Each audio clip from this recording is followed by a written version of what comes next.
197 é o número desta conversa sobre mais uma daquelas aves, uma daquelas espécies que o Gonçalo Elias andou a observar alguns pela Suécia, e então hoje vamos falar, ou vamos ter aqui uma conversa sobre Podiceps auritus.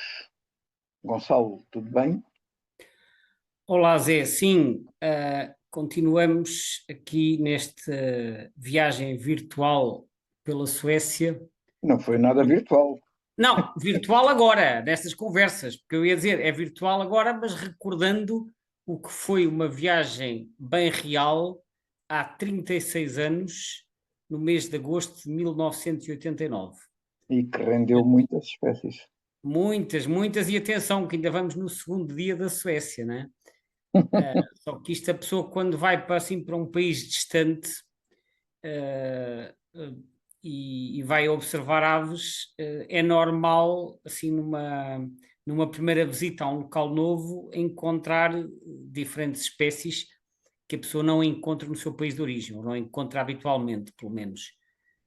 E agora estamos no dia 4 de agosto de 1989 e embora esta espécie tenha sido vista no mesmo dia e no mesmo local da espécie anterior, que foi o pato fusco, também chamado de grola da asa branca, neste caso eu vou só repetir, para quem não ouviu a conversa anterior, vou aqui referir as circunstâncias em que isto foi visto. Esta espécie, então, estamos a falar do mergulhão de pescoço castanho, também chamado mergulhão de penachos,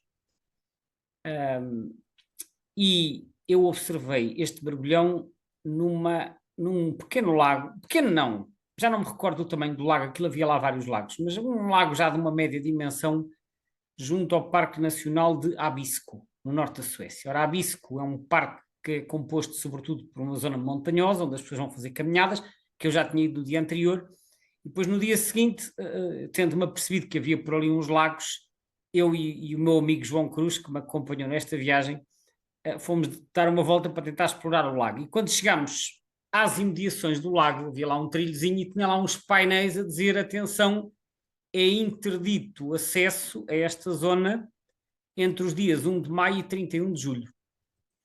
Porquê? Porque é a época de reprodução das aves. E eu achei, e ainda hoje, passados mais de 35 anos, ainda hoje acho isto uma abordagem muito interessante, porque, na verdade, está-se a restringir o acesso de pessoas a uma zona sensível, mas apenas no período em que a perturbação pode realmente causar danos, que é na época dos ninhos. Depois de terminada a época de nidificação, a perturbação deixa de ser um fator tão crítico e, portanto, não há condicionantes ao acesso humano. E eu acho esta abordagem interessante e acho que faria todo o sentido ser replicada cá, em diferentes locais, sei lá, sítios onde haja colónias de aves marinhas ou de garças ou de outras aves aquáticas e sem ser aquáticas nidificantes, em que faça sentido criar restrições durante a primavera, mas em que não faz sentido nenhum que essas restrições se mantenham durante o resto do ano quando não há aves a nidificar. Portanto, fica aqui mais uma vez a partilha desta experiência de haver restrições sazonais de acesso. Ora, neste caso, a restrição, como eu disse, aplicava-se até ao dia 31 de julho, nós estávamos no dia 4 de agosto e então eu pensei, olha, grande sorte, por acaso já terminou o período de interdição e, portanto, pudemos avançar até ao lago. Quando avançámos, observámos no lago várias aves aquáticas, porque eu nas montanhas, no dia anterior, tinha observado sobretudo aves terrestres. Aqui encontramos aves aquáticas, já falei do pato fusco, hoje falo do mergulhão e haverá mais aves aquáticas ainda para falar, mas isso ficará para as conversas seguintes. Neste caso, então, foi o mergulhão de pescoço castanho, o Podiceps auritus, que, se eu bem me recordo, isto já foi mesmo há muitos anos, mas se eu bem me recordo, ainda estava em plumagem nupcial. Pelo menos parcialmente. Com aqueles penachos douradinhos, então. Exatamente. Penachos que, na verdade, não são bem penachos. Eu confesso que não acho este nome o nome mais perfeito, embora nem sempre haja nomes perfeitos.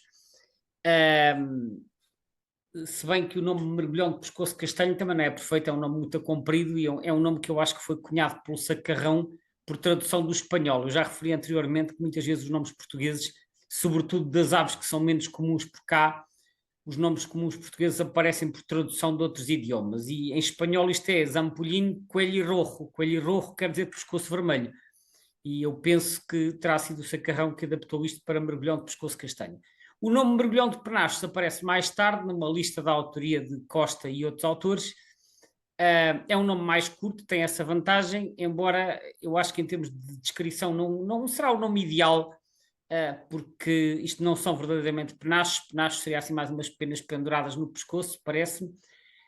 Se calhar o nome mais apropriado, por tradução direta do nome científico, e eu gosto muito de aproveitar os nomes científicos sempre que seja possível, porque o nome científico reflete a descrição original dada por quem pela primeira vez descreveu a espécie.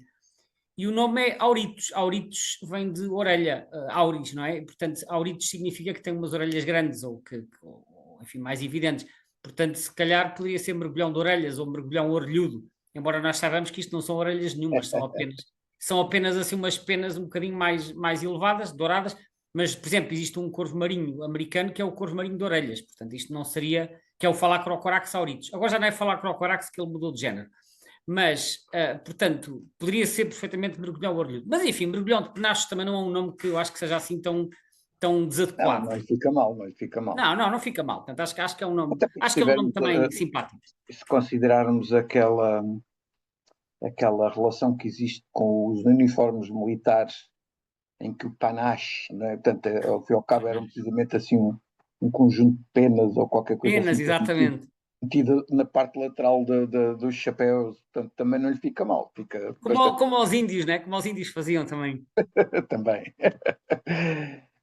Gonçalo, vamos falar aqui de uma questão que é a distribuição. Quando eu comecei a ver o mapa no EBBA, no site do EBBA, para ver como é que era a distribuição na Europa e como é que a coisa estava a evoluir, além de ter encontrado uma distribuição que é relativamente pequena na Europa, pequena à escala daquilo que a gente já tem visto com outras espécies, também se nota que havia ali uns polos de nidificação, se calhar em uns países um bocadinho mais a sul, que pelos vistos estão a desaparecer. Pois, é provável que sim. Isto é já agora vamos só enquadrar, antes de falar desses focos de desaparecimento, talvez possamos dar só aqui um enquadramento. Isto é uma ave aquática de distribuição holártica. Holártica escreve-se com H, portanto, holártica.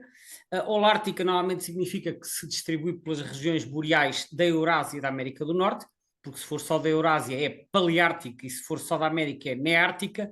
E quando ocorre simultaneamente nas zonas paleártica e neártica, dizemos que tem uma distribuição holártica. Portanto, tem uma população na América do Norte, sobretudo no Canadá e no Alasca, que vai invernar depois nos Estados Unidos e marginalmente no México. Essa é a população neártica, e depois tem uma população paleártica que se estende sobretudo desde a Escandinávia e pontualmente na Escócia, e depois pela Rússia fora, até quase ao Estreito de Bering, e que vai invernar nas costas europeias, no Mar Negro, e depois mais para leste também no Cáspio e na zona do Japão. Portanto, isto é mais ou menos assim a descrição da distribuição. De acordo com o EBBA, portanto, o segundo Atlas Europeu, haveria no passado alguns núcleozinhos reprodutores na Europa Central e do Leste. Estamos a falar pontualmente da Alemanha, dos países bálticos, sobretudo Letónia e Lituânia, e depois ainda da Ucrânia, pontualmente na Polónia e até um pouco mais a sul, no que parece ser a Roménia. Portanto, a julgar pelo que está no Atlas Europeu, efetivamente estes núcleozinhos dispersos da Europa Central e do Leste terão desaparecido. Mas eu penso que seriam núcleos muito marginais, porque o core, digamos assim, a área principal de ocorrência deste mergulhão na Europa é efetivamente nos países nórdicos, e portanto é aí que está a maior parte do seu efetivo reprodutor, daí que não surpreenda também que eu tenha encontrado a espécie pela primeira vez na Suécia. Mas apesar disso e apesar dessa distribuição holártica, a espécie está considerada como vulnerável. Portanto, Está porque aparentemente, e isto segundo mesmo o próprio Birds of the World, está como vulnerável porque a população está em declínio, que aliás E pelo visto acontece. já há muitos anos que está em declínio, não é? Sim, é um problema de longa data porque ao longo dos anos tem havido diversos fatores de ameaça. Por exemplo, eles referem que no início do século XIX, ao longo do século XIX, este mergulhão era abatido a tiro por causa das suas plumas que eram usadas na indústria de chapelaria. Aliás, isto acontecia com o mergulhão de crista, acontecia com certas garças, por exemplo, a garça branca pequena, a Egreta garzeta, que também tem um longo penacho e outras plumas, também era muito cobiçada para este efeito. Portanto, a indústria de chapelaria foi um dos fatores de perseguição. Pensa-se que hoje em dia não será um efeito tão adverso, mas terá sido perseguido no passado. Atualmente, há outros fatores de ameaça, como a presença de pesticidas e contaminantes, que aliás é um fator que afeta muitas aves aquáticas. Depois também a ingestão de plásticos e chumbo, nas zonas, sobretudo, que eles frequentam durante o inverno. Outro aspecto que também contribui para a degradação, para o declínio, é a degradação do habitat causada quer por derrames de óleo, quer por acumulação de pesticidas, isto no caso das zonas de invernada que são mais na costa. Isto é mais uma espécie aquática, como falámos anteriormente já com a mobalha ártica e com o pato fusco, é mais uma espécie que nidifica em água doce e depois vai invernar em águas costeiras, porque os lagos de água doce em latitudes elevadas, como sabemos, ficam congelados durante o inverno, portanto eles deslocam-se para a costa. E, portanto, na costa, durante o Uma inverno, referência que, aliás, esta referência, até uma questão que já foi abordada aqui noutras conversas nossas, que é a ação humana, neste caso em particular com a construção de barragens, também tem criado novos habitats favoráveis para espécies como esta.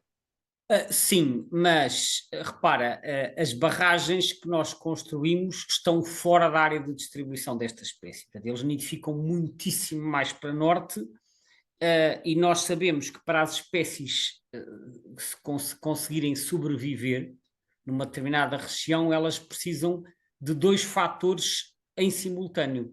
Por um lado, precisam de alimento, e alimento aqui não é um alimento qualquer, precisam de um alimento que se enquadre na sua dieta, naquilo que elas são capazes de consumir e de digerir, porque cada espécie terá os seus requisitos alimentares. Portanto, eles não conseguem comer qualquer tipo de substância.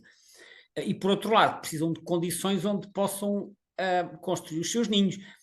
Os mergulhões tipicamente constroem os ninhos no meio da água, em vegetação flutuante, e as barragens muitas vezes não têm vegetação nenhuma. Portanto, as barragens às vezes poderão ser usadas mais como zona de invernada, eventualmente, se tiverem alimento para isso. Mas eles depois vão nidificar naqueles lagos do norte da Europa, que são lagos que, como eu disse, estão congelados no inverno, mas quando chega a primavera eles descongelam. Aquilo são lagos muito pouco profundos, e estas aves que mergulham para se alimentar gostam de águas que não sejam demasiadamente profundas, o que não é o caso das barragens, que muitas vezes estão em vales cavados e, portanto, são demasiado profundas. Além disso, depois ainda há outro fator, é que noutras regiões há competição com outras espécies que lá ocorrem, portanto ainda há esse fator, e as espécies que colonizam determinadas regiões também por haver ali um nicho que elas conseguem explorar sem terem demasiada concorrência, vamos dizer assim.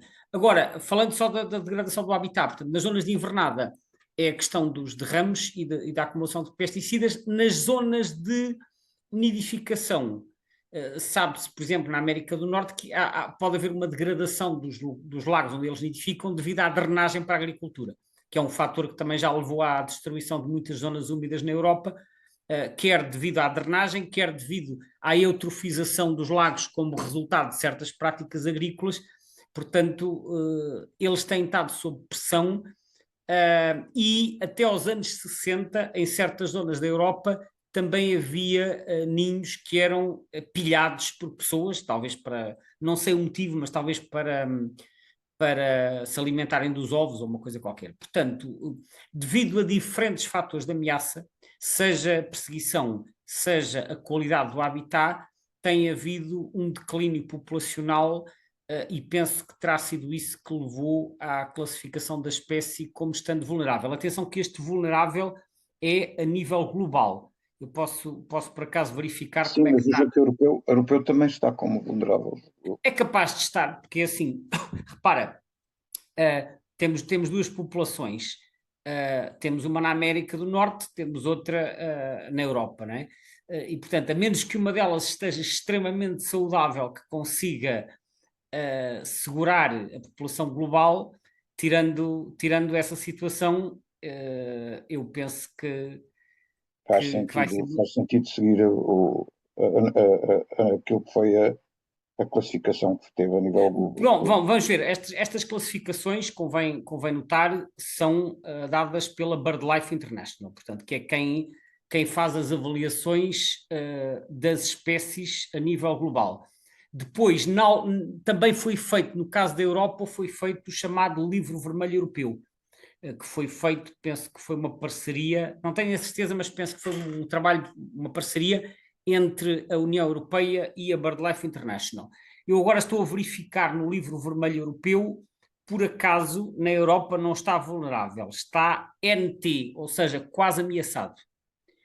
O que sugere que, mas atenção que para além da população norte-americana e da população europeia, ainda temos a população asiática, porque eu disse que eles se estendiam pela Ásia fora, pela Rússia fora, quase até ao Estreito de Bering. Portanto, a população europeia representa apenas uma pequena parte da população global.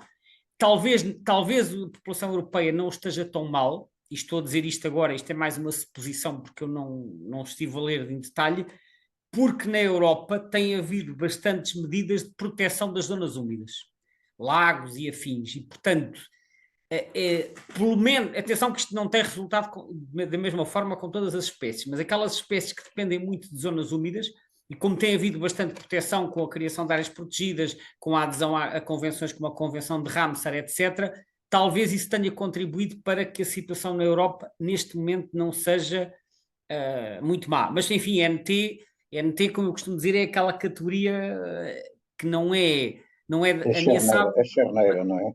É a charneira, é para estar sob vigilância, porque não há uma espécie na qual possamos ficar completamente descansados. Mas, portanto, resumindo, vulnerável a nível global, e diz no Birds of the World que ele está a diminuir numa grande parte da área de distribuição, e por acaso dizem outra coisa em relação à Europa que eu também achei interessante, que é, no caso da Europa, tem sido dada bastante atenção a esta espécie em termos de conservação pelas autoridades administrativas locais, devido ao seu valor como indicador da qualidade das águas. Ou seja, o que se prende aqui é que, sendo esta espécie bastante sensível sei lá, à poluição e a outros fatores que façam degradar a qualidade das águas, ele pode constituir um bom indicador da saúde daquele ambiente. E, portanto, tem sido seguido com atenção em vários países, é o que diz aqui. Há pouco referiste a questão da alimentação desta espécie. Qual é que é exatamente a dieta típica desta espécie? Bom, a dieta, aqui também me estou a socorrer essencialmente do Birds of the World, uma vez que como esta espécie é uma raridade em Portugal, praticamente não há dados para o nosso país. O que eles dizem é que durante o verão, e durante o verão eu recordo, eles nidificam naqueles lagos lá da Fino-Escandinávia, durante o verão é sobretudo artrópodes, portanto estamos a falar de provavelmente invertebrados aquáticos. Aliás, eles dizem aqui artrópodes aquáticos, portanto será isso. No inverno, sobretudo peixe e crustáceos. Portanto, devem andar aos peixes, aos caranguejos, etc. Eles andam mais em águas costeiras e no inverno, como sabemos, há muitíssimo menos invertebrados. Portanto, daí talvez estas alterações de dieta. E referiste que em Portugal é uma raridade.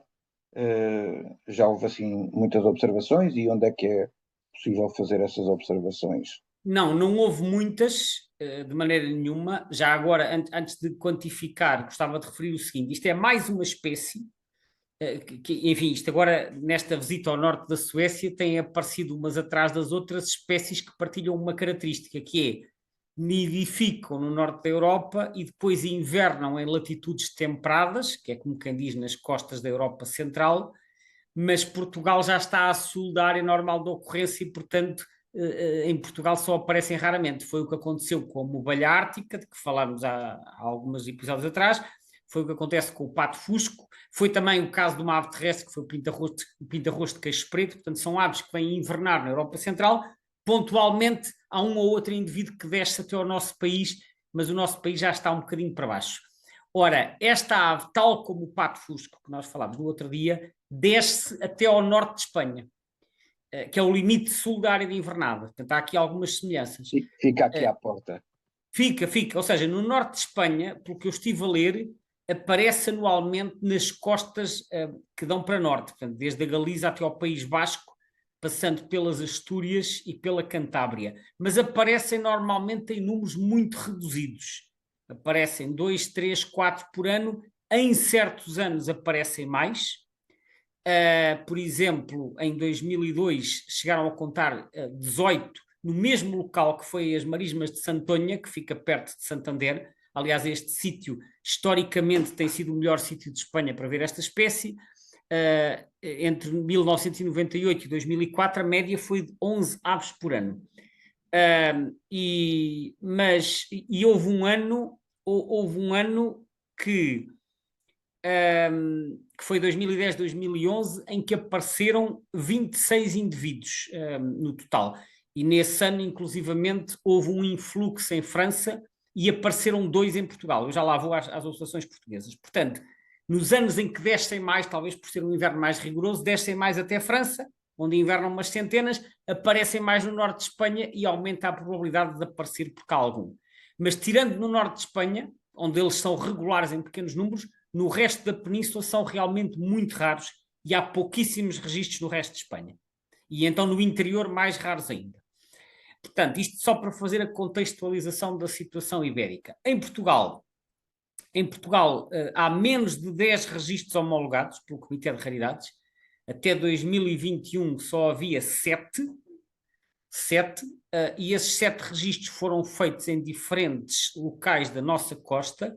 O mais antigo que está homologado foi em 1993 no estuário do Minho, portanto ao pé de Caminha, 2 indivíduos.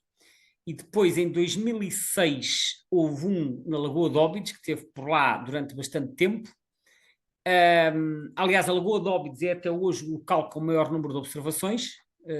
Tem havido observações em vários invernos, não em todos, mas em vários invernos aparece por lá um indivíduo e já tem havido quem sugira que é sempre o mesmo indivíduo que regressa ao local de invernado. Não sabemos, poderá ser ou não, há sempre essa hipótese, mas também pode ser um indivíduo diferente. Depois também houve uma observação no Algarve, no Cais Comercial de Faro, outra em Peniche e ainda outra também em 2011 no estuário do Cávado, ao pé de Esposende.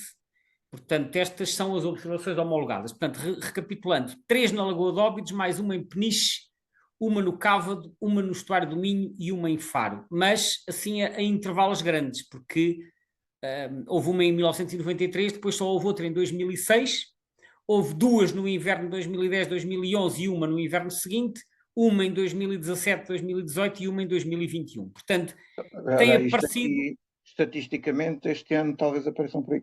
É possível, é claro. Não, e é capaz de haver mais uma ou duas observações recentes ainda não homologadas que não estão nesta lista, mas, portanto, o total de registros homologados não excede a dezena e não há registros todos os anos, podem passar vários anos consecutivos sem nenhum registro. Portanto, é uma ave claramente rara em Portugal, é uma raridade não anual, porque há raridades anuais. Isto é uma raridade não anual, embora não seja das mais raras de todas. As mais raras de todas são aquelas que só têm 1 ou 2 registros.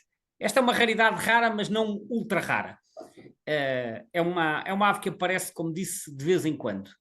Estes mergulhões que têm uma plumagem de inverno nitidamente diferente da plumagem da época do acasalamento, tornam-se assim um bocadinho mais despercebidos, digamos assim, e considerando que nós cá temos um mergulhão de pescoço preto que é relativamente parecido com este, como é que se distingue um do outro para se tomar atenção? Pode ser que às tantas haja quem os veja por aí e pense que são mergulhões de pescoço preto.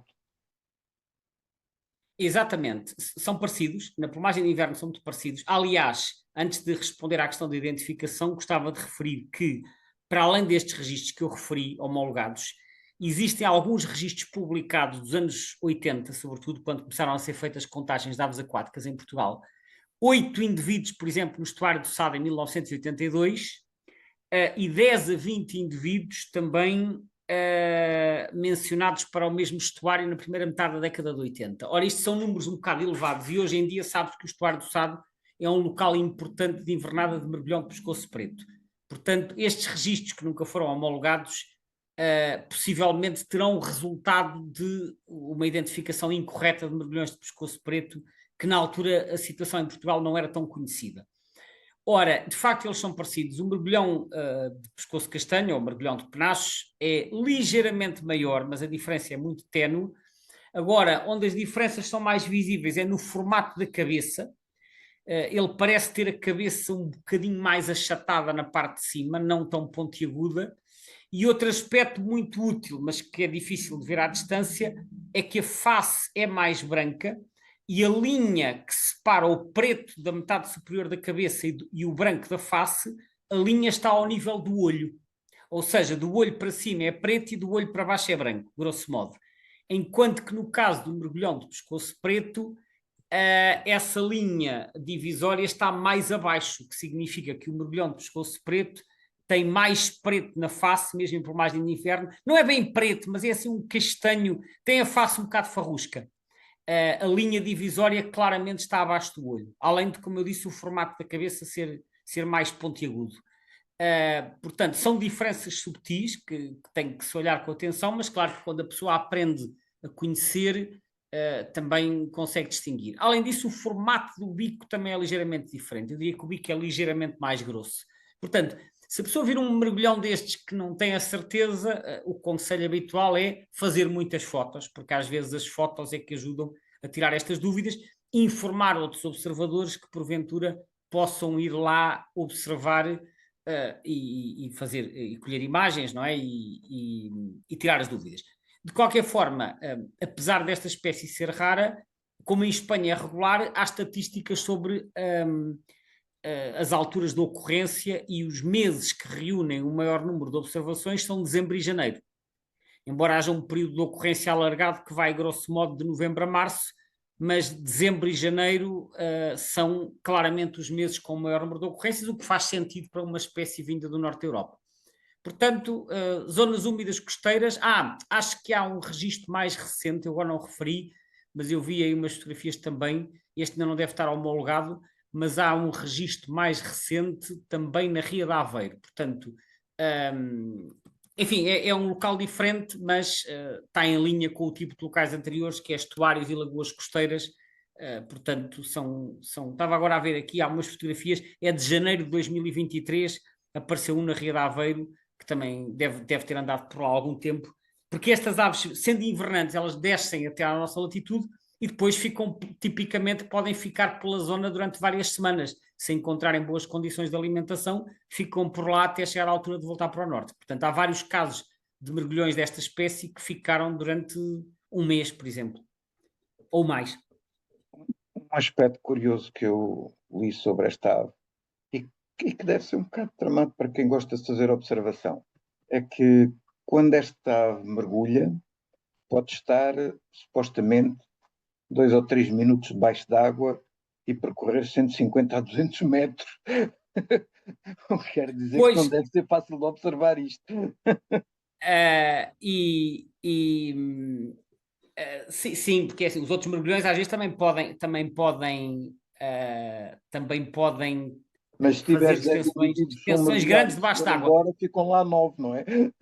Se ficares só um. Sim, exato, este poderá eventualmente ter capacidade para percorrer distâncias maiores, sim. Gonçalo, ficamos por aqui. Havia aqui mais umas curiosidades que eu gostava de debater, mas fica para a segunda ronda. Até à próxima para todos e obrigado ao Gonçalo por mais esta já agora, antes de terminar, estava ainda só aqui a reler as notas sobre identificação. Havia um pormenor que eu me esqueci de referir, mas que já agora é útil, também só é visível de perto, é que o bico, a extremidade do bico é mais clara, tipicamente. Isto só se vê realmente em fotos bastante perto, mas é mais uma característica identificativa que pode ajudar a confirmar que se trata então deste Podiceps auritus. É a tal questão de tirar muitas fotos para poder, pode ser que dê para ver os Exatamente, é segmentos, sempre não é? boa ideia quando vemos uma ave mais estranha. Agora sim, despeço-me, obrigado Zé, obrigado a todos e voltaremos em breve com mais uma espécie sueca. Até à próxima conversa.